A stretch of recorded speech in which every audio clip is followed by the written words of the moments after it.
The fastest way to stop waking at 2 a.m. and 4 a.m. I talk a lot about 3 a.m. That indicates a spiritual ability. You can check out my other videos to learn about that. 2 a.m. is generally your angels, your guides trying to contact you.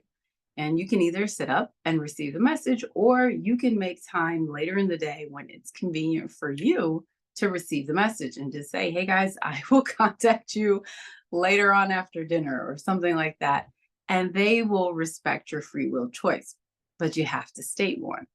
All right. And then 4 a.m. is generally resistance, it's personal resistance to change.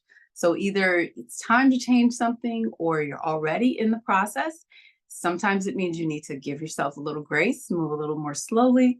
Sometimes you have to just push through the resistance. It's something that maybe you don't want to do, or you've had this issue for a while and you just got to get through it. But that's an indication that you're pushing back. Doesn't mean to quit. It means maybe either slow down or it's just a temporary thing. You need to get through it. All right. So I will see you soon. Tag a friend who may have said they wake up, and this may give them a little more insight. See you soon.